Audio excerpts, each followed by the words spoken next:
Good morning, everyone, or good afternoon, I should say, and thank you, Kathy, for that introduction.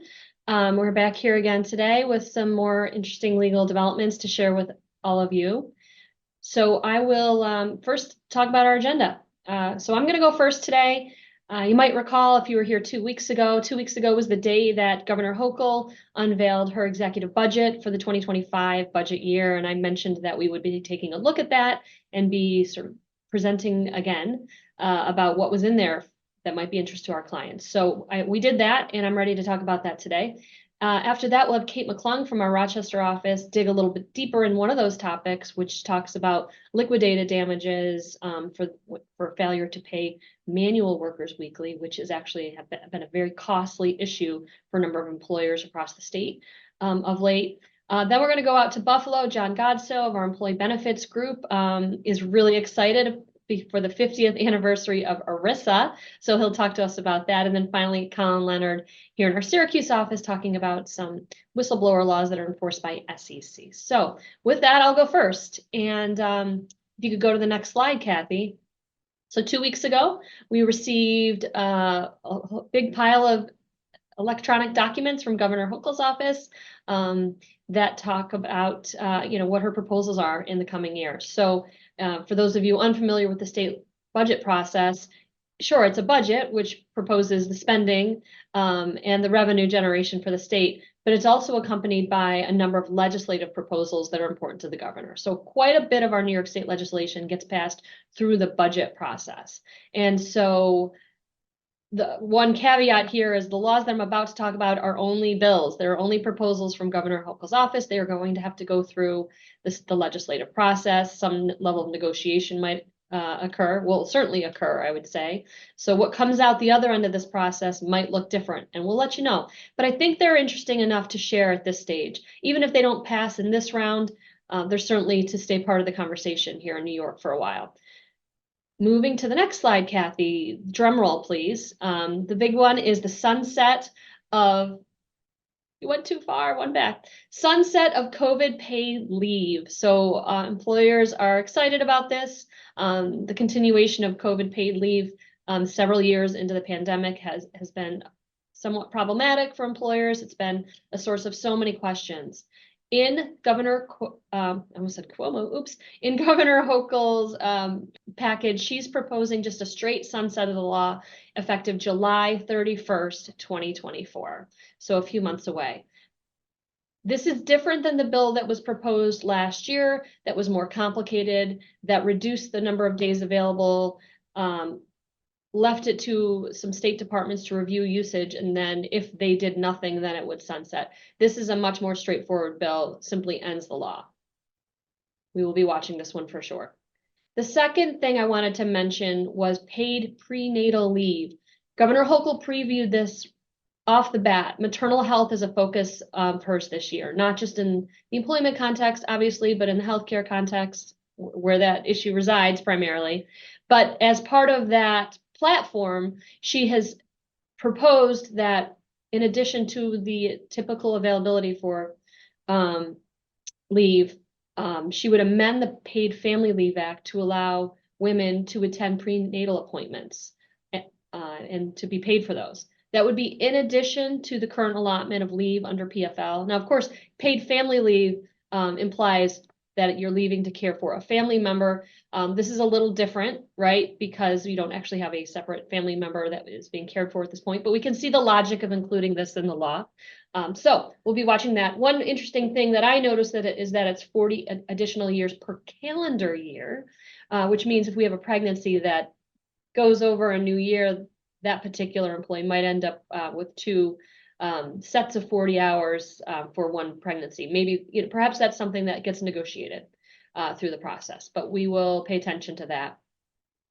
On the theme of leaves, which seems, all three of these bullets deal with issues of leave in New York State. This one is about breast milk expression. So currently New York State law requires employers to provide unpaid time for women to express breast milk in the workplace. The law explicitly says unpaid time.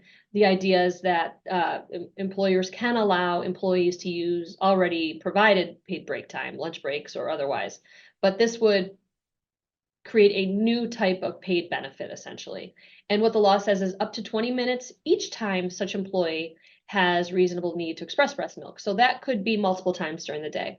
And so we'll report more when we find out, but that's essentially what the proposal is. Next slide, Kathy. Another thing that I thought was interesting, we have had the same dollar figure attached to state disability leave payments for 35 years. I didn't realize that until I looked. Well, actually, until I read it in the budget book from the governor. The dollar amount for employees has not changed since 1989.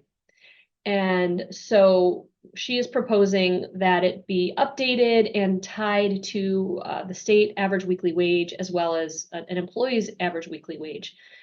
Similar to the way paid family leave works, right? Those are the benchmarks that we use when determining the amount of the payment for paid family leave. I won't read the numbers here from the slide, but as you'll see, it is a incremental increase over the next several years.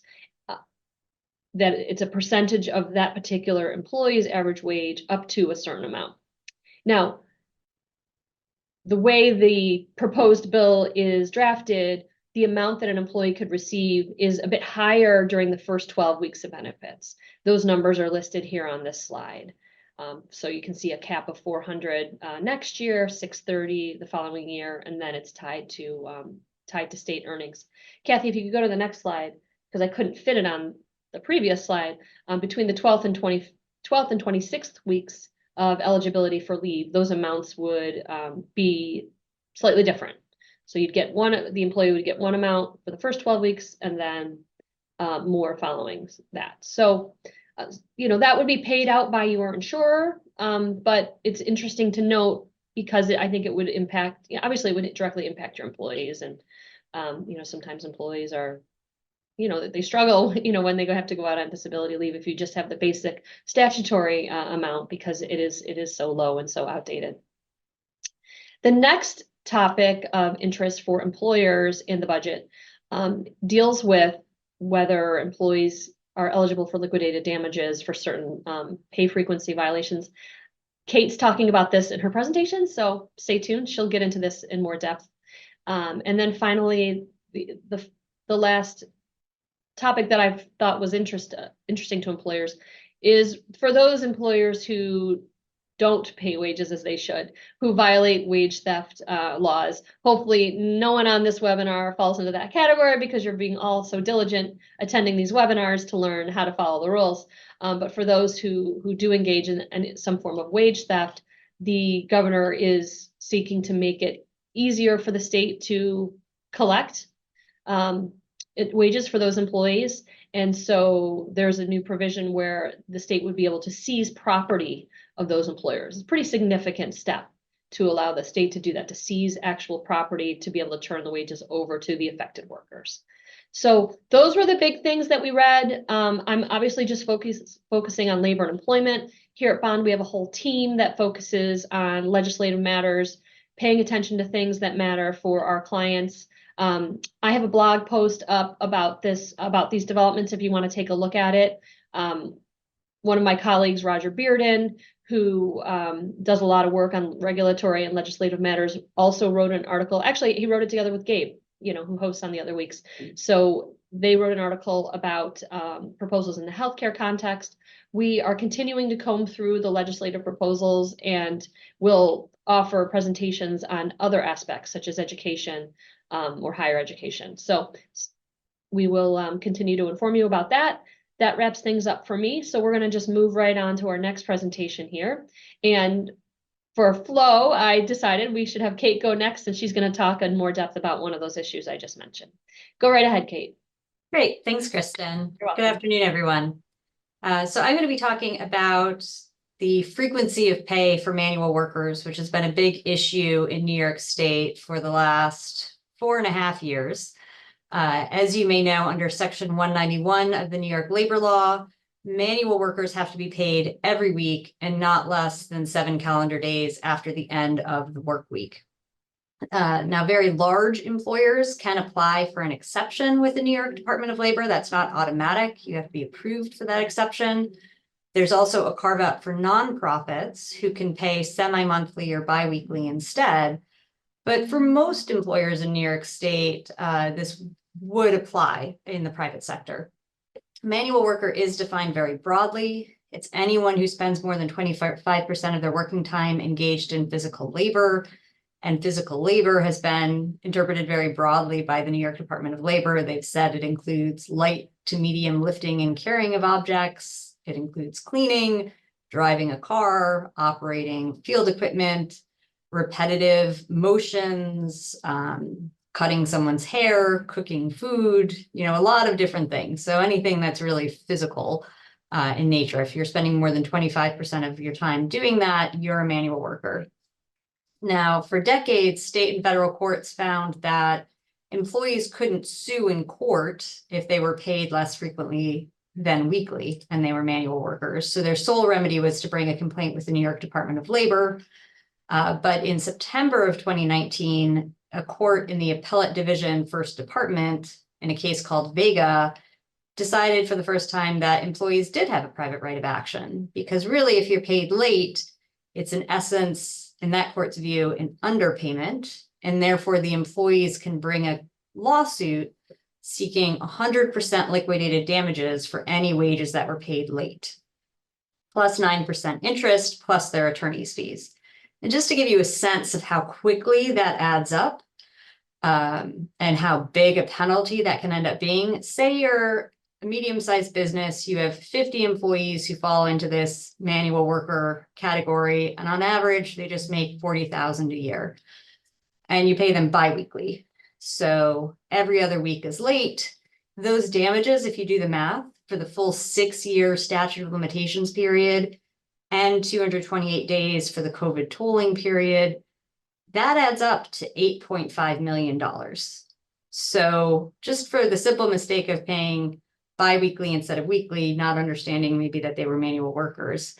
So it really, we saw this flurry of cases being filed, class action cases on this issue throughout the state. And a lot of employers have been struggling with this issue over the last 4.5 years. However, this month, there were 2 big developments. First, as Kristen mentioned, in the budget proposal, Governor Hochul included a proposed change to the labor law to address this issue.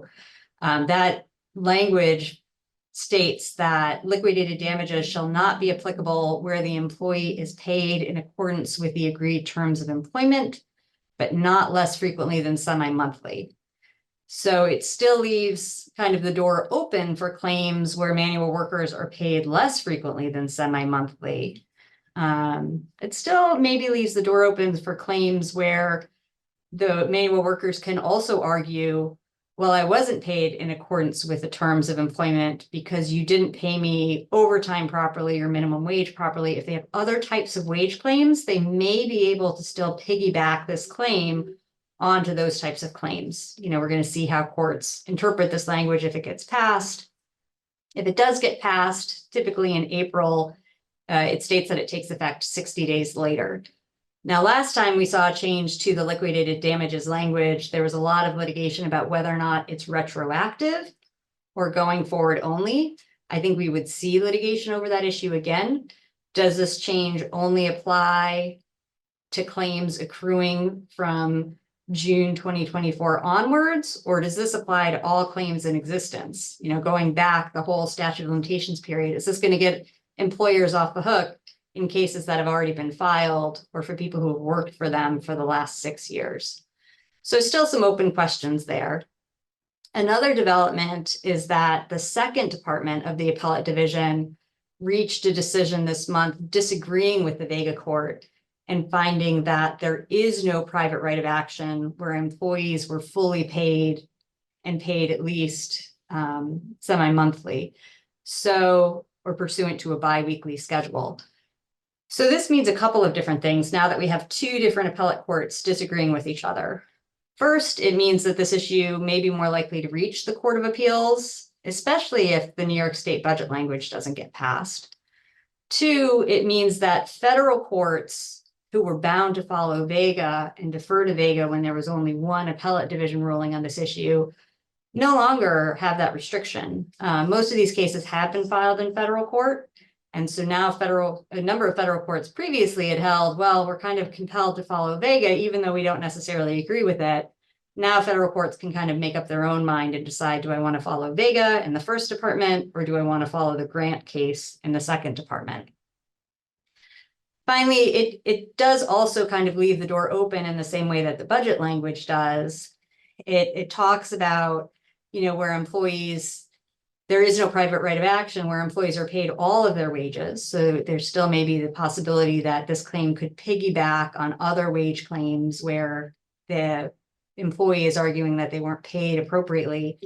And it does require that they were paid within that same sort of frequency. So, maybe not weekly, but if you were paying them monthly, for example, the Grant cases analysis really wouldn't apply to claims for employees who were paid monthly, because that's too infrequent. And their whole analysis was based on there is no underpayment where they're being paid, maybe not weekly, but still very regularly and being fully paid. That analysis really wouldn't apply.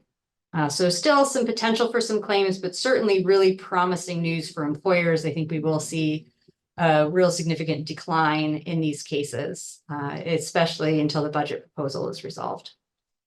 So that's it for me. Thanks, everyone. Thanks, Kate, for that summary.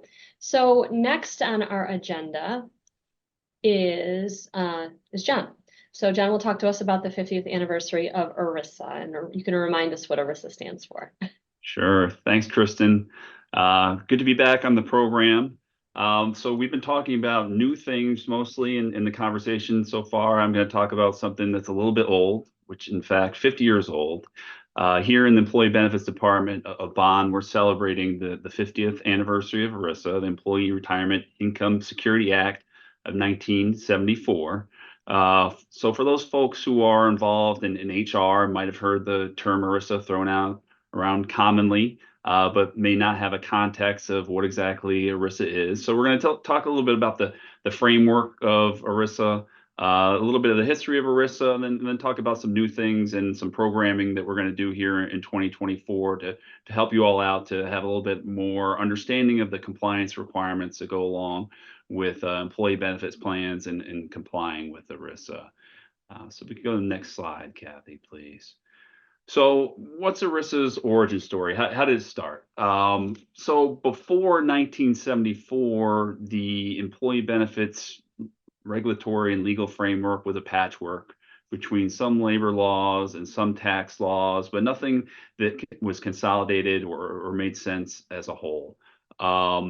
The need for comprehensive legislation was really, a lot of people trace it back to this one occurrence of the closing of the Studebaker automobile plant in the 1960s. Some folks may recall that their grandfathers or grandmothers had a Studebaker back in the day, certainly a popular car, something that was around in the 60s that many people had as their family car. So what happened with the Studebaker plant? It closed. Thousands of people were left without a pension as a result of it. Many people received only pennies on the dollar with respect to their pension plans. And there was a triggering moment, much like maybe later Enron in the early 2000s, a triggering moment for legislation, and Congress decided it was time to act with regard to employee benefits and employee security. So that's really how ERISA developed, from this patchwork to this more comprehensive legislation. There's 4 titles of ERISA. We're most familiar with Title I, I think, when we talk to our employer clients. Title I involves a lot of transparency and disclosure provisions. Many administrators I work with, I know providing summary plan descriptions and other documentation can be the bane of your existence, but that's one of the large components of ERISA: transparency, making sure that our employees know what the benefits are that are being provided by the company, and also establish a framework of fiduciary requirements for plans. Often employers think of your plan, your retirement plan, for example, your 401k plan, as the company's plan, which is certainly true, but you're really operating that plan and administering that plan for the best interests of participants and beneficiaries. So you're wearing that fiduciary hat when you're administering your 401k plan. You have a duty to do that prudently, and that really all comes from the ERISA framework that was developed initially in 1974. There's also civil enforcement provisions in ERISA that some folks may be aware of. I think this is a point that some people may forget about. If you read your plan documents carefully, there is always a provision in there that if there is a dispute from a participant, that they have the opportunity to go through a process pursuant to the plan, an administrative process to resolve that dispute. And so that's when a plan administrator gets involved, whether it's a committee or an individual, to determine the merits of the claim that someone has, whether it's a retirement plan or a welfare benefits plan. And that process, what the plan administrator determines, has some deference if it ultimately goes to court. So sometimes we find administrators may not be aware that there is this administrative process within your employee benefit plans that can help you at the end of the day if there was ultimately a court case that occurred. So something to remember, that's all part of ERISA structure, and this is one that it's a little bit helpful to employers if they recall that it's part of the structure of their employee benefit plans. If we go to the next slide, please. So, okay, so it's been around for 50 years. Obviously, there's been changes in society, changes in the way that we respond to our needs of our participants and our employees. And so there's been multiple changes or multiple amendments to ERISA over the years. I won't go through all of these, but some of the things to think about here is that it wasn't until 1978 that we had a formalized structure for a 401k plan. That's the most common structure now that we have amongst our employer clients, a 401k plan, or if you're on the tax exempt side, a 403b plan. But that all didn't get developed till 1978. Other changes that occurred over the years, spousal benefits or spousal rights through protections through quadros. You may be familiar with those if you've been administering retirement plans. There's also a concept called the qualified joint and survivor annuity requirements that applies to, for example, a pension plan that preserves the right for spouses to have pension benefits. So these were all kind of policy decisions that were made over the years as ERISA evolved and required amendments to provide these protections, and provided us or required us as plan sponsors and administrators to be aware of them and to be compliant in the way that we administer these claims or these spousal rights through our benefit plans. Okay, if we go to the next slide, please. So over the years, we just talked about there's many changes. How about enforcement? Hopefully you've never received a letter as a plan sponsor from any of these organizations. There's 3 organizations that really are responsible for administering and enforcing ERISA's requirements. The first is U.S. Department of Labor, and that's under the Employee Benefits Security Administration. The second is the IRS under the Department of Treasury, and the third is the PBGC, or Pension Benefit Guaranty Corporation. So these are all the agencies that are required to enforce the provisions of ERISA. I will say one thing, like I said at the outset, if hopefully you've been lucky enough not to get a letter from any of these administrations, but if you do, the worst thing you can do is sit on it. Especially with respect to IRS letters. There are very strict timeframes for responding, and if you do not respond within those timeframes, it's also almost always much more difficult to dig out of that hole as compared if you had a timely response from the beginning. So for example, we're seeing a lot of correspondence and letters issued in connection with Affordable Care Act reporting. If you're a large employer, you may know of your obligations to report annually. Form 1094C, Form 1095Cs. Issues can arise with respect to that reporting, sometimes often not the fault of the employer, and often these letters are issued by the IRS, and the employer might say, no, I know we did this right, or this isn't an issue with us, and don't respond timely. That will cause you problems down the road. So please, if you recall anything from this presentation, it's respond to these letters that you may get from the IRS, DOL, or EBSA on a timely basis. That will help your plan and the plan sponsor immensely in dealing with these problems that may arise from the IRS or DOL. Okay, next slide, please. So ERISA F50, what does that mean? For us here at Bond, we're going to engage in programming. I'm the chair of our employee benefits practice group. We're going to engage in programming throughout 2024 that explores ERISA's impact on your business or organization, with really the goal of educating you on ERISA's requirements, both kind of looking back and looking forward. When we talk about looking back, I don't know how often I've heard from clients say, something along the lines of, well, this is how we've always done it, so it must not be a problem. That might be the case if it's not a problem, but it could be. Sometimes we have a set it and forget it mentality. We operate our plans on autopilot until something, we get a letter from the IRS or the DOL or some other issue arises that brings a problem to the forefront. We like to try to nip problems in the bud before they occur. So kind of talking about ERISA fundamentals will be part of our programming this year, just from an education perspective.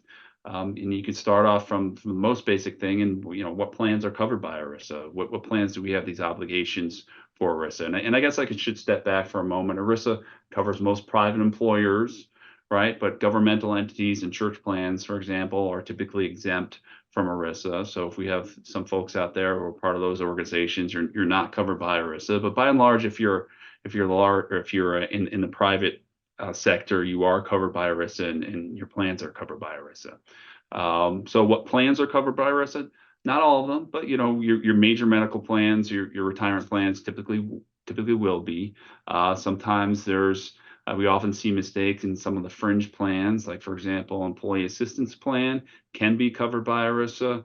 A flexible spending account plan will be covered by ERISA. So these are plans that sometimes we don't see part of an ERISA RAT document, or maybe not a 5500 form filed for those plans. So we see compliance issues from time to time. So some of our programming will focus on those plans that we got to be thinking about when we hear the word ERISA. And what about, common plan or administrative mistakes? One thing often folks do is allow their employees to pay for benefits on a pre-tax basis. That requires something called a cafeteria plan. Oftentimes, when we talk to employers about that, they say, "Well, I think I have one. I'm not sure," and ultimately, they don't have one in their records. Not a big deal. Something that we can work through, but something that is a common administrative mistake, especially from smaller employers. Have you looked at your compensation definition in your 401k plan or 403b plan, for example? That defines really the benefit that you're providing, either through a deferral or a match. Sometimes we haven't looked at in a while, and there's an inconsistency between our administration and what we're doing with the plan. So these are the types of things that we want to check in with our clients from time to time on. And how to build a foundation for compliance. ERISA is really about a process, often with respect to fiduciary requirements. So, when you're talking about your 401k plan, for example, do you have good governance? Do you have committee structures? Do you have a charter? Things like that can build a good foundation for compliance if you ever get one of those DOL audit letters asking about your plan. So these are some of the foundational aspects or fundamentals that we're going to talk about throughout 2024 with our programming. And then, looking ahead. And both these statutes that I listed here have already been passed, but Secure Act 2.0, for example, has a phased implementation. We're looking at a lot of guidance being issued by the IRS regarding how certain provisions of that act should be implemented. So we'll certainly be providing guidance on that as that gets issued by the IRS. And then the CAA has a large impact on health and welfare plans. Really kind of changes the landscape with some of maybe the fiduciary requirements that go in with health and welfare plans, and looking at plan committees, et cetera, in the future. So these are things that we hope to talk to you about in 2024. So look for some programming for us, either on this program, on the Tuesday webinar. Kristen, hope you'll have us back to talk about it, and other programming through webinars, breakfast briefings, et cetera, throughout 2024. So looking forward to speaking to you again. Great. Well, definitely always room for you guys in the employee benefits group to come back and talk about ERISA or any other employee benefits topic. And so I would imagine, information would be available on our website, as those things get scheduled, John? No, absolutely. Yeah. And information memos as well will be coming out, as well as scheduling for our upcoming program. So look for that as well. Okay, great. All right, last but not least, we have Colin here.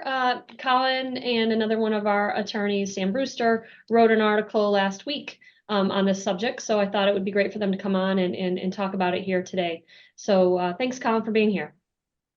Thanks, Kristen. Thanks for having me. Hello, everyone. I guess we'll conclude today by just saying, this is one of the things to maybe put on your list as a 2024 project, because I think it snuck up on a few of our clients, and it's something that it is important enough to address that it's something to put kind of near the top of your list, I think. So the topic is the Securities and Exchange Commission, the SEC, which enforces the federal securities laws and regulations, has various rules, of course, as any federal agency. And one of the rules that we've seen an uptick in enforcement activity really since 2015, but more recently is the actions under what's called Rule 21 F-17.